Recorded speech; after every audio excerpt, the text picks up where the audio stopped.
Welcome to We Are Venomaniacs, the Venom Site's official podcast for all of your symbiote news, reviews, and point of views.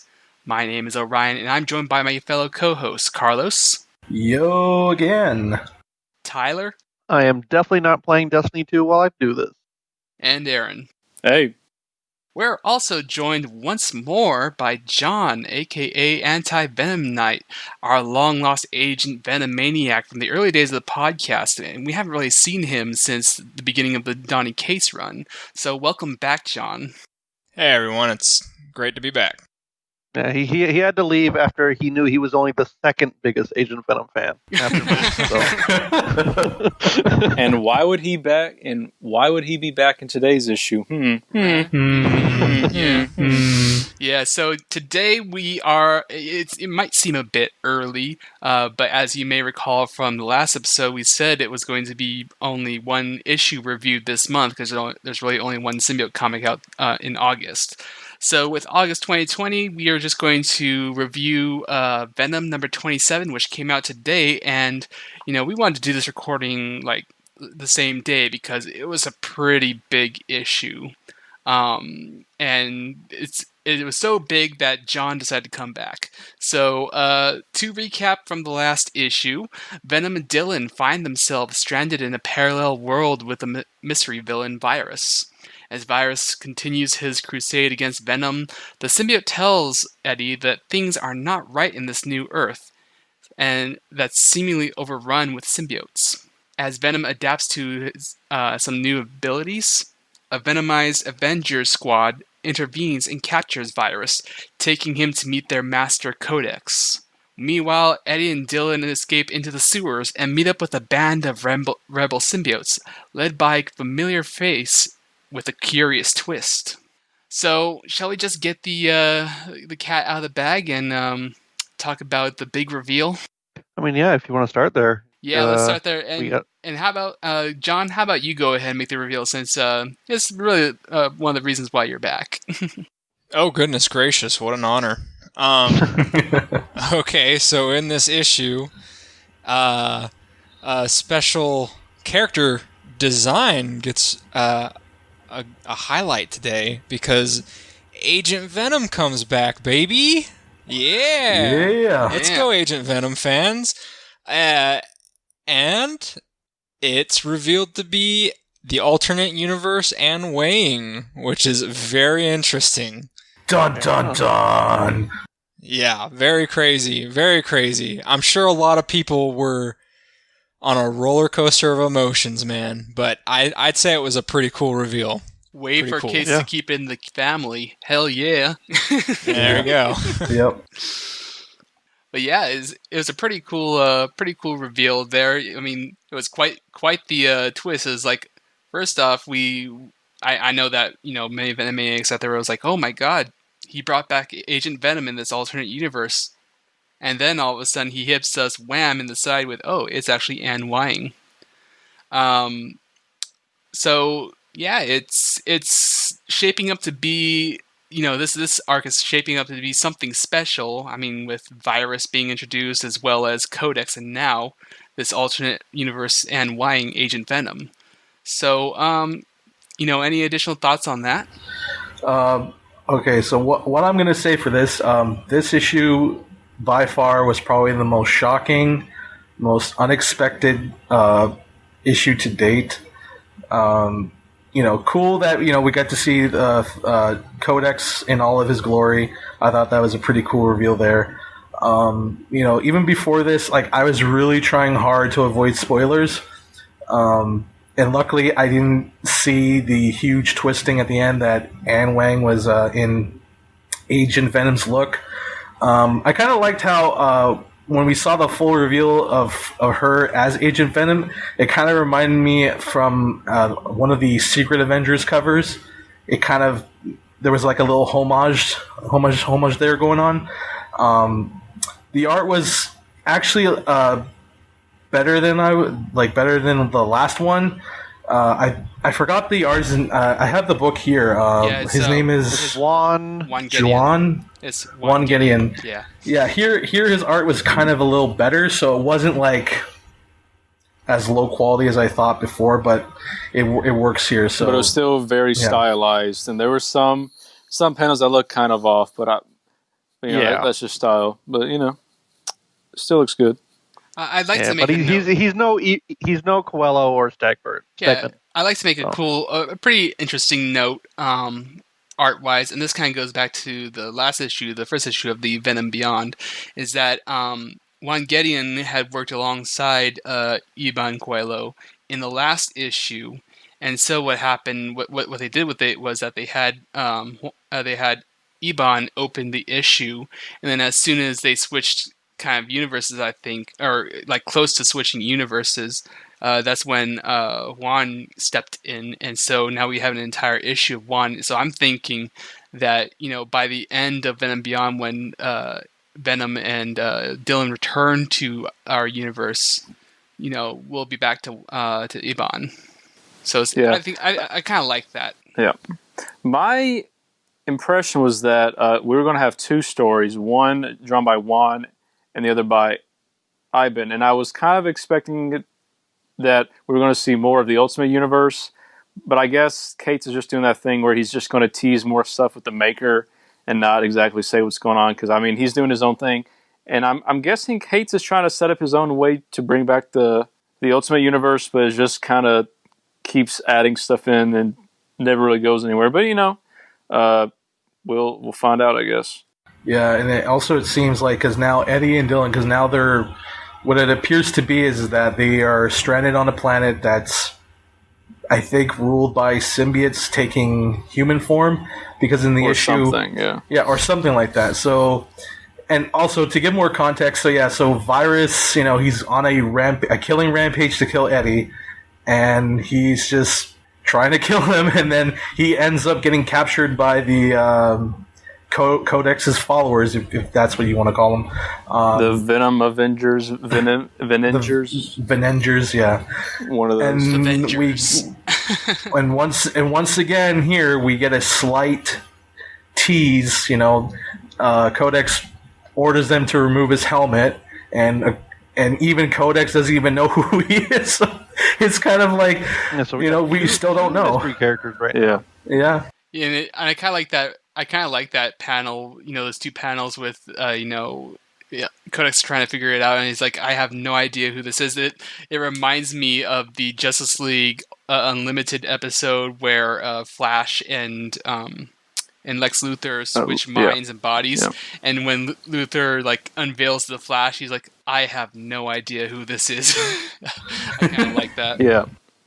So I was kind of confused when I saw that panel, because it looked like Virus was kind of just a head without a spine. So I was thinking of maybe it's Lee Price because he had a spine ripped out. But I guess it was just the art made it look like his head was all there. Which it looks like there was there was steam there. Yes, right. I thought it was like a rotted. I thought it was like a rotted head. So I'm like, I hope that's not Cletus. Right. Which again, there's no point of seeing who it is. But again, this kind of gave us one hint that it may be like a supervillain or just someone that's evil or whatever, because he says that he's always wanted to kill an Avenger. So he doesn't sound like a good guy. Yeah, so it sounds like someone who could be bad. The I don't know. The cross hatching on Virus's reveal face, and the fact that he's supposed to be scarred or something, it almost reminds me of the old days of Spawn when we saw the hamburger face. So when I see that, I'm like, oh, it's Spawn under all that armor. Well, so right now, I think my bets are going to go on that it's Lee Price, because supposedly Didn't you say it's a new character, though? Well, yeah, but you know how it is. Like Arkham Knight is a new character too. So, right, I'm just going to go with Lee Price because he's a bad guy. He doesn't like Eddie, and it would explain why he spray paints like the Venom logo on his stuff, because he thinks of himself as. He did have the tattoo in the last year's Free Comic Book Day issue, but I really hope it's not him. Yeah. I really hope it's not him. Because I don't know of another person that would hate Venom so much that he would want to spray paint his logo on him. It seems kind of weird. I don't know. I'm very interested to see who this is, because it's like, I think it's sort of thrown my theory out. Like, it still could be someone who's just like badly burned by Venom somehow, who's pissed at him, but it's got to be someone who's like really like damaged by him, and I'm sort of coming out of a blank who that could be. Yeah, so Could be literally anybody. John, you have any guesses, or you'd like to bet any money on who you think it might be? Oh, honestly, man, I've just been kind of going into it assuming it's a new character. I don't like the idea that it's Lee Price, but I definitely think that that's a possibility. I think there's a good chance, like Aaron was pointing out earlier, that they didn't really show his spine being ripped off or anything like that. There's always that chance, right? But honestly, man, it's hard to say. I feel like the big reveal in this arc is going to be Codex, and I don't know how he's going to balance that with the reveal of Virus, right? Like, maybe the payout of Virus won't be that great because he's a different person, but the payoff of Codex will be huge. I just don't know, right? And also, too, they also, like, in the issue, they clearly did state he needs that armor to live, so I don't know how he survived when that mask got taken off, but whatever. Yeah. Well, I mean, he was still in jail, so maybe the paramedics got to him, I don't know. Literally anyone. So I will say that this arc does seem like it's going to be kind of bloated with like reveals, because like this issue alone is going to be huge, because you got Codex and you have Virus unmasked, and then you have Anne. And then you have the whole mystery of this whole other universe, and plus we don't know if we're going to see the Maker or not, and Ultimate Universe. There's a lot of things going on right now, so I'm definitely interested to see how Donnie's going to handle it, and I'm very interested to see where it goes, especially like, what about this Anne? What's her history? And and like, she's like, she seems to be in some sort of resistance against Null's forces or something. And why they're choosing the Agent Venom look, that's one thing I kind of want to know too. Right. So what I thought was interesting when we had a lot of spoilers, because there's been a lot of spoilers going on with the comics industry because of like the delays. We first saw the Venom Avengers like maybe 3 or 4 months ago, I think. Like, that was leaked very super I don't think early it was quite that long, but yeah, it was at least 2 months ago. Right, yeah. But then after that, we had someone who said Virus is going to be unmasked, and then later on they said, oh, well, he's not. So like for maybe 1 or 2 months, I thought, okay, well, this issue is going to have Venom Avengers, and then it's going to have Codex, and it's going to have Virus. And then someone tells me out of the blue, hey, there's going to be Agent Venom, but it's going to be Anne Wing. And I'm like, why has no one said that? Because you have all these other reveals in the book. Why is Anne Wing the one that's just being hidden from like all these other? I was actually going to mention that, because like that seems like Agent Venom Agent Venom seems like the biggest reveal that people would want to leak, and I don't understand why there was just like radio silence on that for like. Right, it was all about like the Venom Avengers, which are just kind of lame on their own because they just have the symbols on them.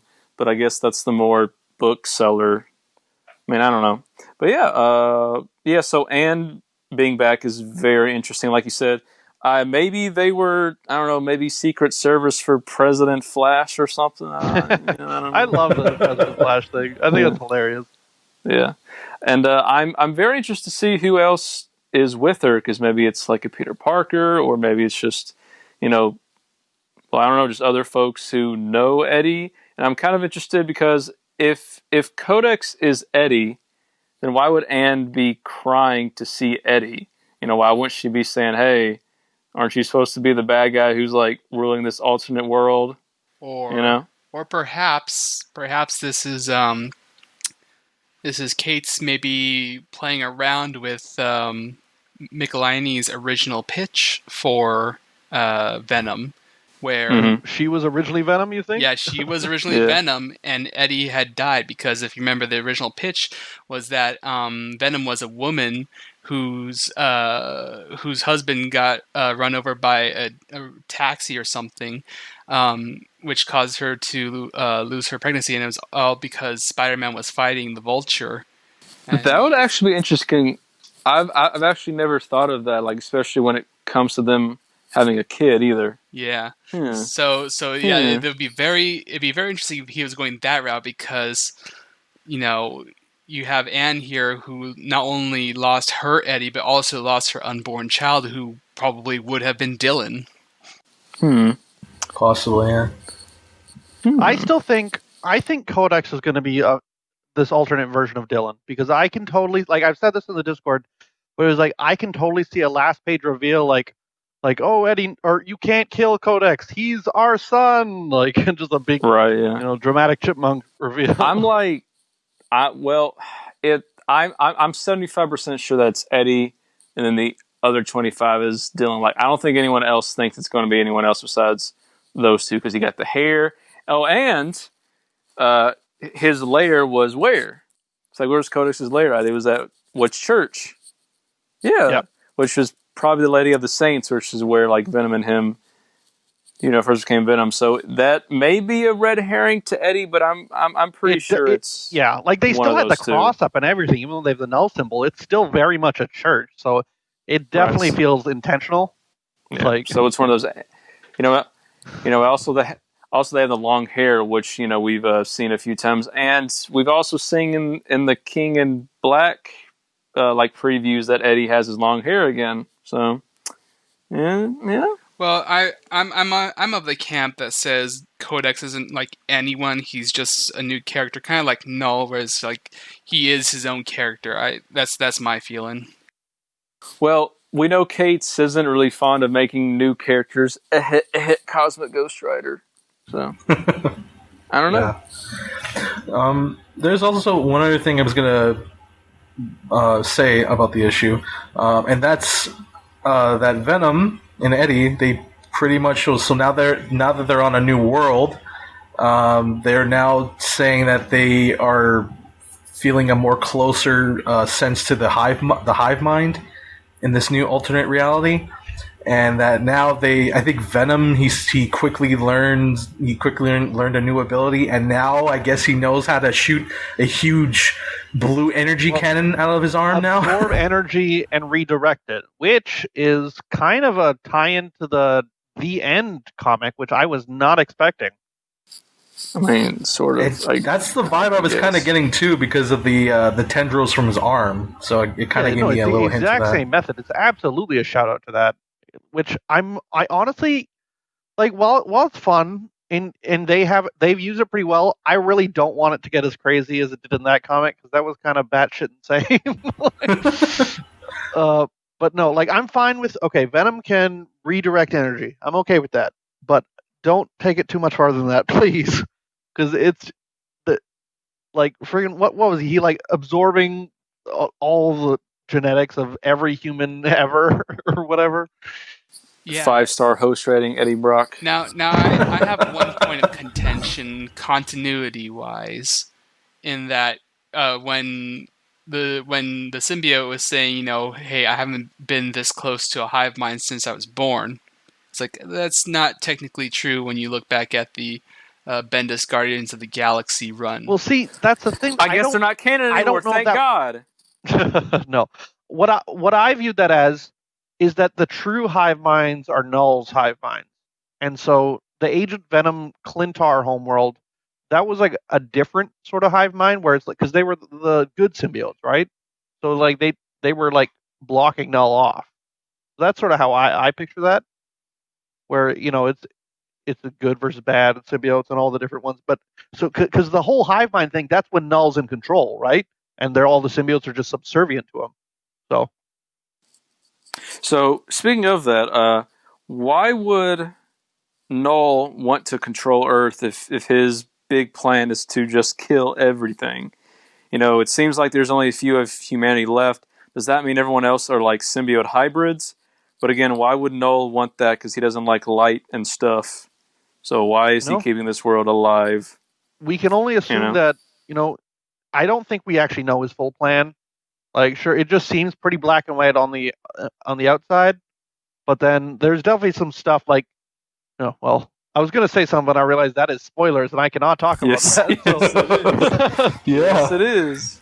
But so I still don't think we know his true plan, even though it does seem black and white. and I am interested to see because there's this whole thing with what I'm trying to say with like for all we know, maybe he like something changes. Maybe he's realized something after being in prison so far, because he's only just woken up, and we saw him destroy the one planet right on his way to Earth. Right. And so, like, maybe he's run into something or that makes him change his mind, or maybe talking with Eddie and like realizes like, oh, you've actually got potential or something. I don't know. It could be a lot of stuff. We're just gonna have to wait and see. Well, I mean, I hope so, because I think this whole arc of like Null from like that's going to span 2 or 3 years would kind of just be lame if his ultimate motivation is just I want to kill everything like I'm Carnage, but bigger. Yeah, we basically already had that with Annihilus and whatnot. So yeah. So I want to say I think one of my favorite panels besides the Anne reveal was when Virus had used the anti-symbiote technology, the big blast against the Venomized Captain America. And when Captain America's head regrows, he has this just absolutely bone-chilling smile on his face. Like, oh my god, that is a great panel right it's there. Like, he's like saying, nope, that didn't work. Yeah, I love that. Psych. But, well, there's one thing I wanted to ask John. Since we did lure you back onto the podcast because of the Agent Venom thing, I mean, what was your opinion with the bait and switch? I thought it was pretty cool, man. I think Donny Cates' stories thrive when he's given like a playground to kind of just go crazy in.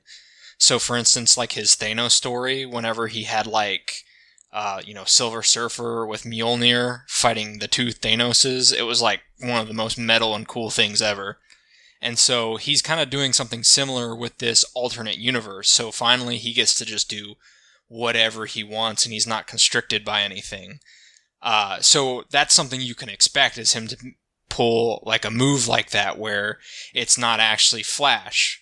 But something that I want to make note of, like I'm a huge Flash Thompson fan, obviously, but I think Cates has done like a really good job at like paying respect and homage to Flash. Like Flash being president is just like a cute nod to the character, being like, hey, he's not this Agent Venom, but he was a significant character in this universe, right? Like, yeah, that's just kind of a cool thing. He could have done anything with that. Like, oh, you mean Flash? You mean like that bum who died in the streets, like fighting the Resistance? Like, right. Which is what every other writer did when Eddie wasn't Venom.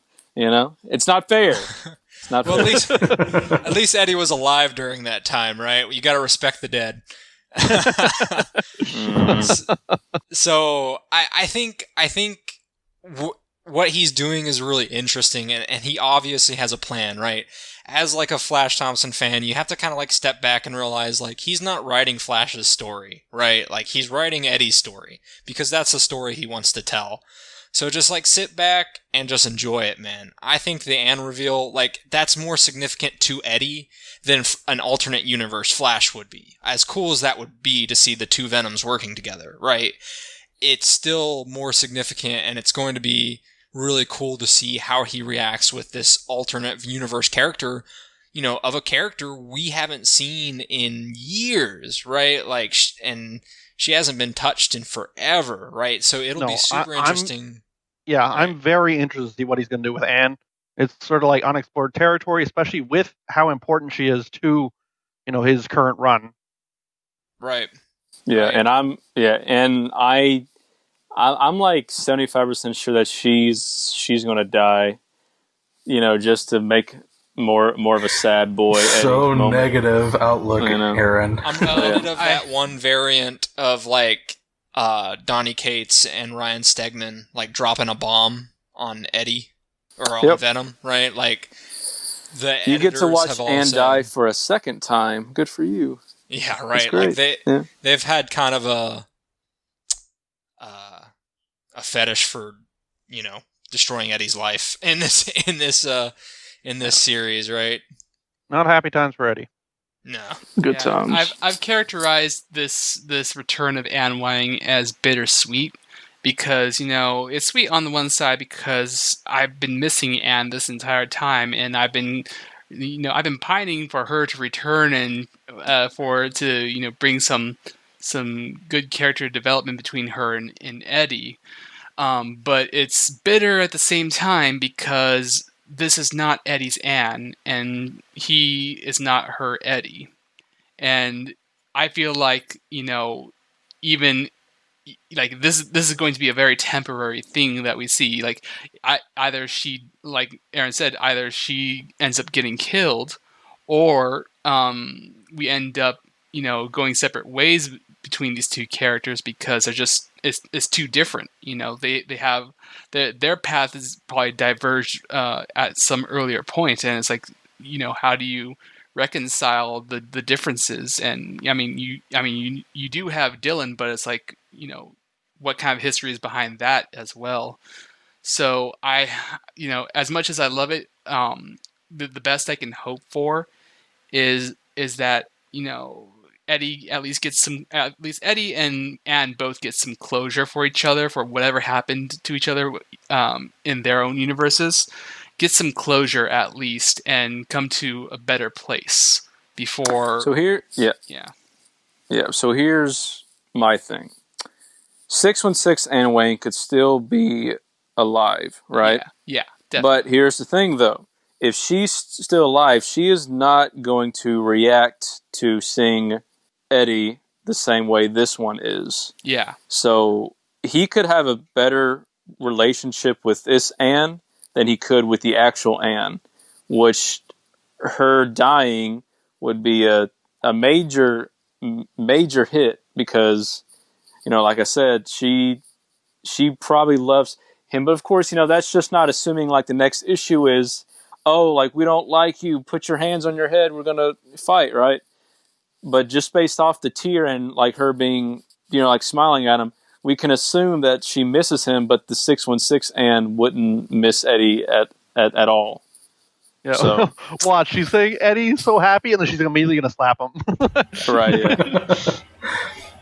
Classic bait and switch. But I think the last page for me was really wholesome because, like, Eddie, he's just crying, and again, it's not the same Annie, but he's kind of relieved to see her all the same. So, and it's really nice because I know that when I had seen Donny Cates at last year's WonderCon before the whole pandemic thing, I had the opportunity to ask him about, because at that time it was right after the second arc of the Venom series and the whole business with the backstory of Anne and Dylan, and I had kind of posed a question to him, kind of saying, hey, are we going to see Anne again, or something along those lines?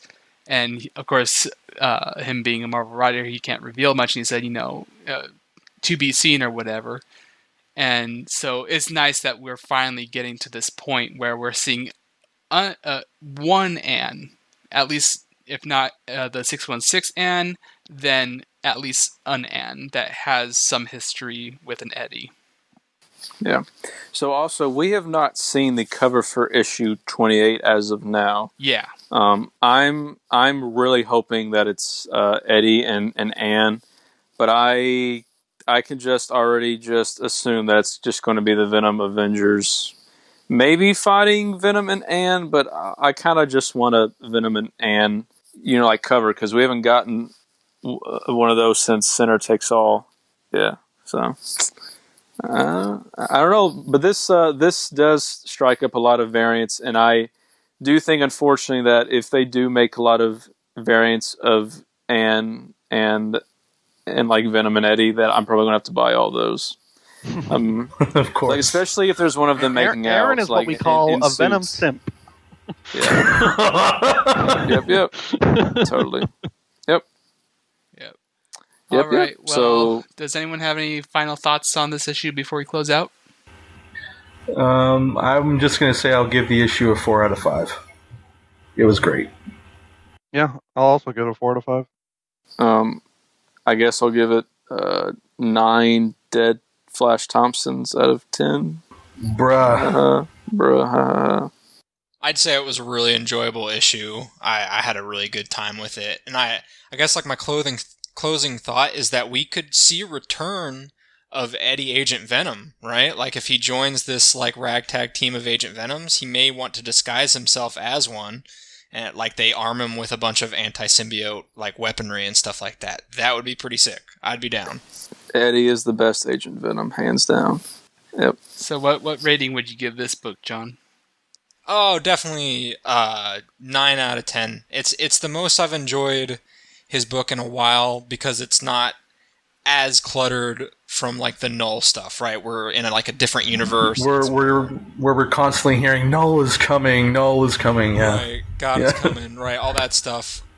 So we get some breathing room. Even though this is still focused on what it seems to be Null and Codex stuff, it just seems like it's going to be a lot more fun. And so I'm really looking forward to the rest of and seeing where it goes, like all the reveals and stuff, right? So definitely a 9 out of 10, a very strong start.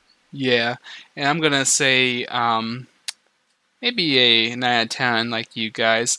I mean, some of the art didn't hit it off for me, but definitely the big reveal of Anne Wang being alive in this universe, that sold it for me.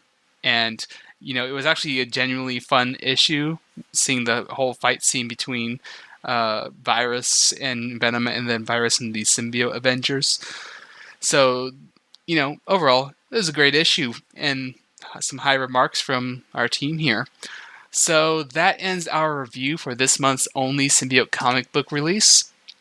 Look forward to next episode next month to cover the next chapter of Venom Beyond and Web of Venom, Wraith. You can listen to We Are Venomaniacs on podcasts, Spotify, Apple Music and iTunes, Google Play Music, and YouTube. We can also be found on Twitter at WAV_podcast. Check out our Discord server, where you can geek out with a community of Venomaniacs like us. And as always, thanks to my co-hosts, Carlos, Tyler, and Aaron for joining me, and as well as John, our returned Venomaniac. Thanks for tuning in, guys. We appreciate it. Yay. And thanks to the Venom site for permitting us to make this podcast on the TVS banner, and all of your generous support. And finally, thank you, loyal listeners and fellow Venomaniacs. You guys make an awesome community, and it's an honor to be your voice on the airwaves. Together, we are Venomaniacs. And now, a word from one of our partners at The Collective, a network of superhero podcasts. WhenItWasCool.com is your source for the best in retro pop culture. When It Was Cool features articles and podcasts on retro TV and movies, toys, action figures, pro wrestling, food, video games, and more. Hit the Patreon button to support us and get instant access to hundreds of premium podcasts and features. Family friendly and fun. WhenItWasCool.com.